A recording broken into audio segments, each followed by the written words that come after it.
இஞ்சி தக்காளி சேர்க்காம கொங்கு நாட்டு ஸ்பெஷல் சிக்கன் ரெசிபி என்னன்னு தெரிஞ்சா கமெண்ட்டை சொல்லுங்க. 3 பச்சை மிளகாய் 10 பல்லு பூண்டை குறை அரைச்சி எடுத்துக்கலாம்.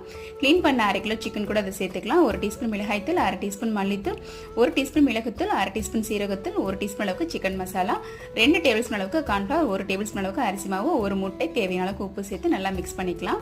என்னுடைய கார்ன்ஃபிளவர் மஞ்சள் கலராக இருக்கிறது காரணம் நான் மக்காச்சோள மாவு எடுத்திருக்கேன். நீங்கள் நார்மலான கார்ன்ஃபிளவர் கூட எடுத்துக்கலாம். எல்லாத்தையும் சேர்த்து நல்லா மிக்ஸ் பண்ணி ஒரு 20 நிமிஷம் அதை அப்படியே வச்சிடலாம். இப்போ பேனில் நல்லா எண்ணெய் சூடானதுக்கு அப்புறமா ஒவ்வொரு சிக்கன் பீசஸ் அதுக்குள்ள சேர்த்து நல்லா வறுத்து எடுத்துக்கலாம். இது ரொம்ப நேரம் வேக விட்டிங்கன்னா ரொம்ப ஹார்ட் ஆகிடும். ஸோ இந்த அளவுக்கு எடுத்துக்கோங்க.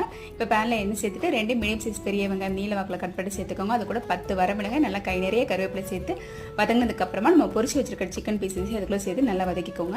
இப்போ லாஸ்ட்டாக 1 டீஸ்பூன் மிளகாய்த்தூள், 1/2 டீஸ்பூன் மல்லித்தூள், 1 டீஸ்பூன் மிளகுத்தூள், 1/2 டீஸ்பூன் அளவுக்கு சீரகத்தூள் சேர்த்து நல்லா மிக்ஸ் பண்ணி இந்த மசாலாவோட பச்சை வாசனைலாம் போகிற அளவுக்கு நல்லா வதக்கிட்டு இறக்குனீங்க. ஒரு சூப்பரான சிக்கன் ரெடி. கண்டிப்பாக ட்ரை பண்ணி